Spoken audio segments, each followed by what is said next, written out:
Good evening. My name is Batia Zahra, and I'm actually not a resident of Garden City.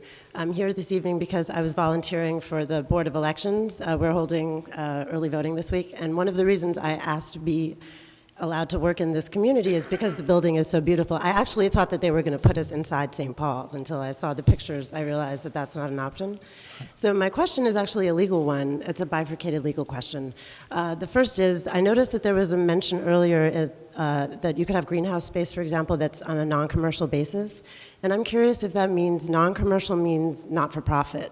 In other words, are you allowed to have retail or other kinds of revenue-bearing functions that go plowed back into the community? And my second question is are you allowed to have people who are not residents of Garden City either contribute to an endowment fund on a one-time basis or make other contributions that would not give them rights in order to maintain the building if people were interested in contributing from outside of your voting block? Peter, you want to answer that? She has legal questions. Yeah, I understand. I think I heard the first one. The first one, well, I heard them both, but I think I understood the first one better than the second one. The first one was if you have a non-for-profit involved in operations, whatever, is that a approved method of operation? Was that your first question? Yeah, basically the term said non-commercial use, and my question is the definition. So, for example, in libraries, you can have revenue generation, but that gets plowed back into the maintenance of the event. I understand that. Look, commercial use is going to drive you to Albany. Right. Non-profit, and that's why I said early on, it's going to be dependent upon how you design the project or the program and how you implement it and conduct it.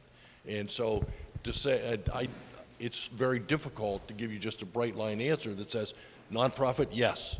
You just can't do it that way. There has to be a more granular it's more nuanced. Analysis of yeah. it.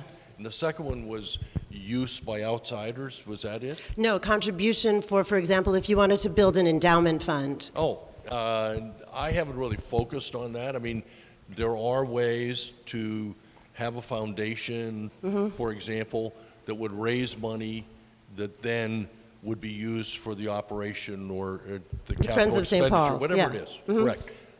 That's a possibility, yes. But it depends, again, how you design it.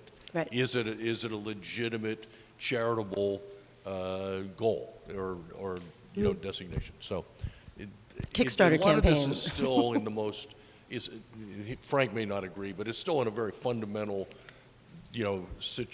circumstance.